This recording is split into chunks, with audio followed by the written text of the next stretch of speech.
Hey guys, good afternoon. So in this workshop, I'm going to be talking about Avenue Supermarts और DMart और उनका Q2 FY24 में numbers कैसे आया. So I guess business model DMart का तो सबको ही पता है, but I'll still go through it. So DMart का basically 3 division है, ठीक है. So उनका जो 56% ऑफ रेवेन्यूज आती है by selling grocery items, food items. Grocery items means fruits हो गया, वेजिटेबल्स हो गई. फूड का मतलब भी यहाँ पे आप देखोगे कि लाइक मेजॉरिटी आपका वेजिटेरियन ऑप्शन ही होते हैं, जैसे और डेयरी प्रोडक्ट्स होते हैं, और जैसे मैंने बोला ग्रॉसरी आइटम्स होते हैं, फिर स्नैक्स होते हैं, राइट, ये मैगी वगैरह होते हैं. तो ये जो पूरे खाने वाने का जो सेगमेंट है that is 56% of the total sales of DMart, ठीक है.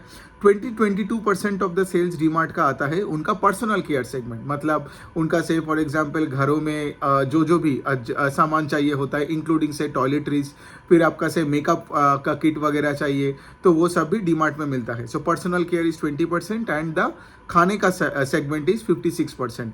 जो रिमेनिंग सेगमेंट है वो है कि उनका apparel segment which is around 23-24% of the total sales. तो डीमार्ट का अगर हम थोड़ा सा रिजल्ट का बात करें तो उनका टॉप लाइन का ग्रोथ, मतलब सेल्स का growth in Q2 FY24 is 18% YOY basis में. लेकिन उनका प्रॉफिट आफ्टर टैक्स कुछ अप्रॉक्सीमेटली 10% घट गया. So the PAT has D grown by 10% on YOY.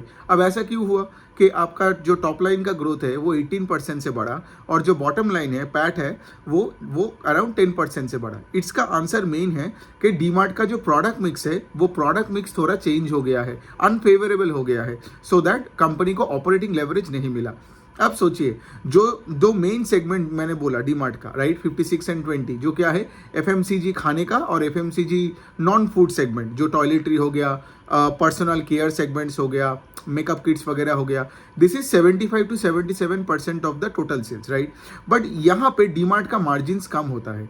Margin थोड़ा ज़्यादा होता है डीमार्ट को जब से फॉर एग्जाम्पल वो अपैरल सेगमेंट को अच्छे से बढ़ाता है, ठीक है. सो अपैरल सेगमेंट पिछले 1 साल से डीमार्ट में बहुत ही प्रॉब्लमेटिक बन रहा है बिकॉज ऑफ हाई इन्फ्लेशन. एक तो इन्फ्लेशन के वजह से आप देखोगे रूरल और सेमी अर्बन एरियाज में थोड़ा बहुत डिमांड का प्रॉब्लम आ रहा है, और उससे क्या हुआ, अपैरल सेगमेंट को डायरेक्टली हिट किया.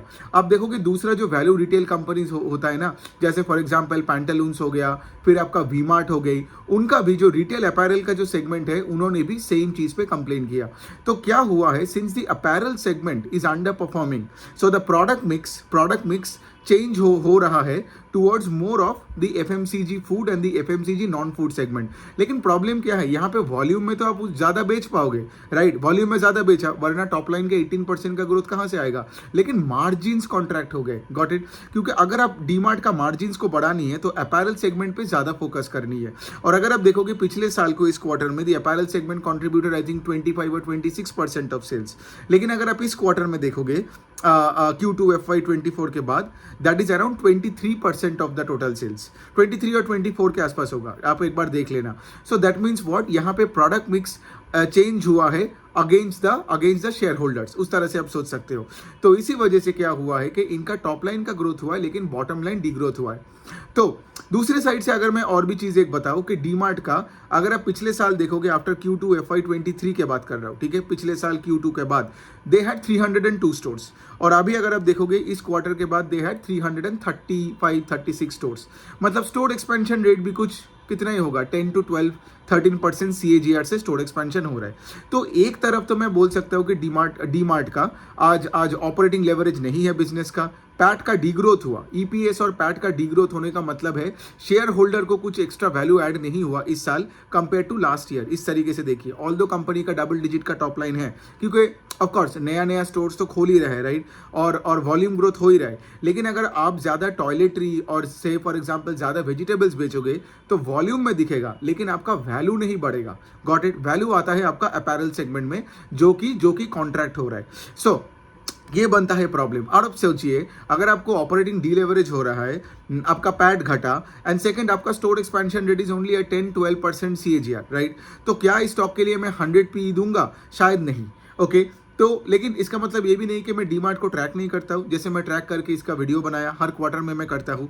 But at this valuation and जिस पेस ऑफ ग्रोथ से स्टोर एक्सपेंशन हो रहा है, और यहाँ पे जैसे EPS 10% के आसपास घट गया है, ऑफकोर्स रीज़न आपको समझ में आ ही गया होगा.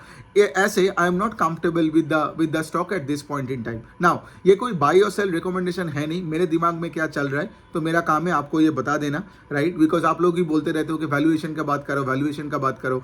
बिकॉज अगर मुझे 100 पी किसी कंपनी में देना है तो आई वॉन्ट अ 30 to 40% का टॉप लाइन, और उसके साथ मुझे ऑपरेटिंग लेवरेज भी चाहिए। ऑपरेटिंग लेवरेज मतलब मुझे पैट का growth has to be higher than sales का growth, right? And product mix has to be in my favor, not against my favor. जैसे फॉर एग्जाम्पल मैं जब ट्रैक करूंगा मुझे यही देखना है गोइंग फॉरवर्ड ये अपैरल सेगमेंट में क्या होता है, बिकॉज यहाँ पे मार्जिन ज्यादा होते हैं। Got it? तो यही बनता है डीमार्ट का छोटा मोटा एनालिसिस, और तो कुछ है नहीं, राइट? स्टोर एक्सपेंशन तो हो ही रहा है डीमार्ट पे, ये कंपनी का भी डिविडेंड देता नहीं। फाइनेंशियल्स का अगर थोड़ा बहुत बात करूँ तो ऑफकोर्स ये कैश फ्लो पॉजिटिव कंपनी है। पिछले साल भी अगर आप देखोगे हाफ ईयरली में ये 850 करोड़ के आसपास कैश सीएफओ बनाया था, कैश फ्लो फ्रॉम ऑपरेशंस। इस बार भी कुछ वैसे ही बनाया।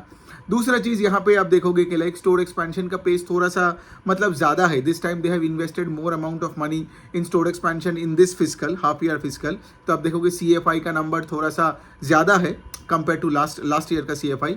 और ऑफ कोर्स डिविडेंड तो पे नहीं करता है। बैलेंस शीट बहुत ही स्ट्रांग है, और बैलेंस शीट में अगर आप देखोगे तो हार्डली कंपनी का कोई डेट है ही नहीं, राइट? क्योंकि ये तो अपने ही ज़मीन खरीदते उसके ऊपर खुद का ही डीमार्ट बनाते हैं। सो इनका जो डेट टू इक्विटी रेशियो वो तो एकदम ऑलमोस्ट नीली है, मतलब कोई बोलने लायक है नहीं। सब कुछ सही है, लेकिन यहाँ पे एक तो पेस ऑफ ग्रोथ का थोड़ा बहुत इशू है, बिकॉज आज इनका 336 स्टोर्स हो गया है, right? This is Y U C K like इनका पेस ऑफ ग्रोथ घट रहा है। एंड दूसरा of course change in product mix जो बेसिकली कंपनी के खिलाफ गया, शेयर होल्डर्स के खिलाफ गया, और उनका मार्जिन घट गया। तो अगर मैं वीडियो के एंड में यही बात बोलूंगा कि अगर आप देखोगे FY23 में डीमार्ट का पैट मार्जिन वो 7%, और अगर आप देखोगे इस क्वार्टर में the PAT margin came down to 5.5%। So अगर आपका पैट मार्जिन घटता है लेकिन आपका टॉप लाइन का ग्रोथ होता है, वो स्टॉक के लिए उतना अच्छा नहीं होता। लेकिन also having said that I would rather also prefer a company like DMart, जिसका फिर भी आज भी डबल डिजिट का टॉप लाइन का ग्रोथ है, ऑल्दो ऑपरेटिंग लेवरेज नहीं मिल रहा है, then let's say a company जिसका लेट्स से टॉप लाइन का ही कोई ग्रोथ नहीं होता है, राइट? तो डीमार्ट को ट्रैक करते रहिए, अगले क्वार्टर का रिजल्ट आएंगे तो मैं फिर से एक वीडियो बना के आपके सामने रखूंगा। If you have any other questions you let me know in the comment section. Thank you.